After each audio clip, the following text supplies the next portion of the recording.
तर काही दिवसांपूर्वी मी रायगड जिल्ह्यातील तळा तालुक्यात गेले होते. तर असंच ऐकण्यात आलं की तिथे तळगड किल्ला आहे. आसपास किल्ला आणि आमचे दर्शन नाही असं तर होणार नाही. पण नुकतंच जाण्याआधी एक गोष्ट हाती लागली रे. बघा हे करवंद.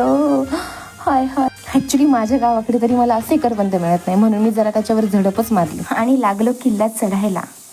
रायगड जिल्ह्यातील तळा तालुक्यातील हा वसलेला तळगड किल्ला आकाराने छोटा जरी असला ना, तरी कोकणातील स्वराज्याच्या संरक्षण व्यवस्थेत त्याचे अत्यंत महत्त्वाचे स्थान आहे.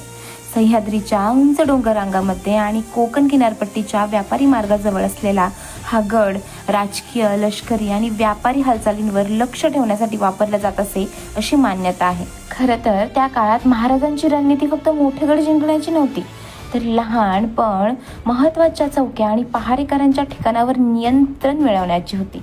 तर त्यासाठी हा जो तळगड किल्ला आहे तो दुवा मानला जात होता. गडावर मजबूत तटबंदी, पाण्याच्या टाक्या, अरुंद प्रवेश मार्ग तसेच उंच ठिकाणावरून दिसणारा दूरचा परिसर, त्यामुळे संरक्षणासाठी हा एकदम महत्त्वाचा किल्ला ठरलेला आहे. तुम्हाला मी आता एक गोष्ट दाखवते. ते झेंड्याजवळ दिसतंय का, तो आहे मोठा बुरुज.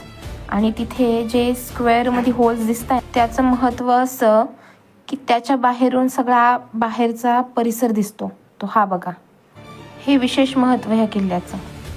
असे ऐकण्यात आले आहे शिवपूर्व काळात तळगड हा बिजापूरच्या आदिलशाही सत्तेखाली होता.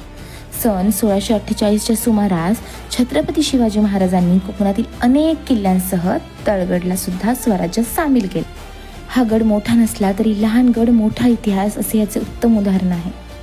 हा गड रायगडमधील मोस्ट अंडररेटेड हिस्टॉरिकल फोर्ट्सपैकी एक आहे. मी तर व्हिजिट केलीच, पण तुम्ही नक्की भेट द्या.